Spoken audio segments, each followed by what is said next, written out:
Love-inspired suspense and Harper Audio present Following the Clues by Dana Mentink. Performed by Abby Craden. To the hardworking staff and volunteers at Joybound People and Pets, thank you for giving the animals and their owners a second chance at love, and to Vet Tech Emily for her care and mighty courage.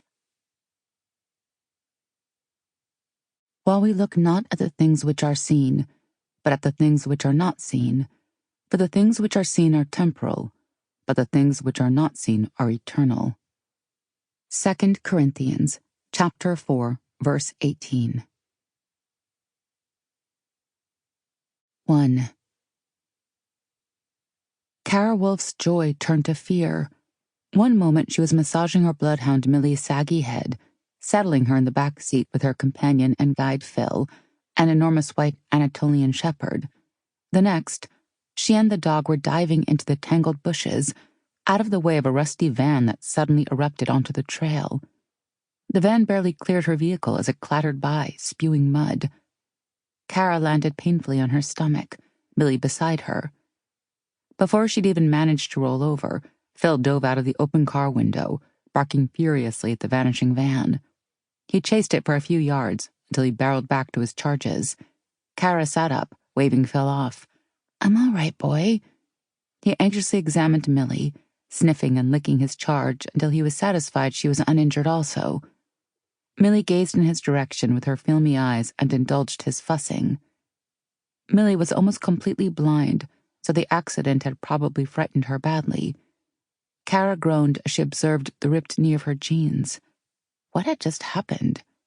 They were on a lonely trail outside of Whisper Valley, her hometown in the wilds of Northern California, certainly not a convenient shortcut for any driver. The out-of-the-way location was why she chose the spot to do some scent work with Millie and Phil, Millie's guide. She got up, brushed the leaves from her clothes, and picked a branch from her long hair.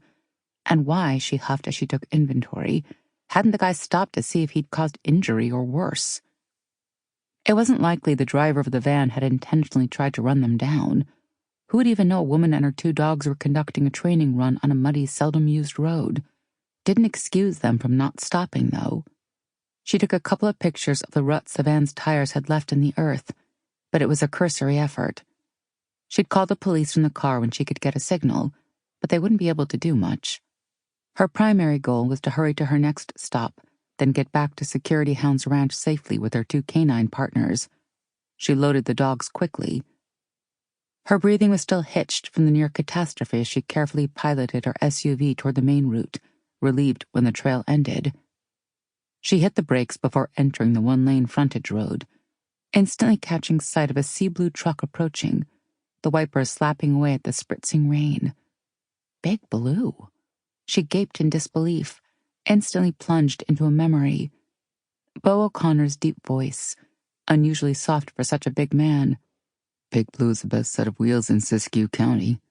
His image was blurred in her mind, receding into the past in the 7 months since she'd seen him on his last disastrous leave from the Marines.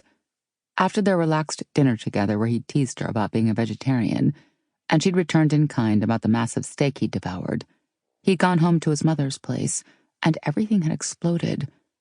Her information was sketchy since Beau hadn't spoken to her after, but she'd heard the replay of the 911 call, reporting an attack.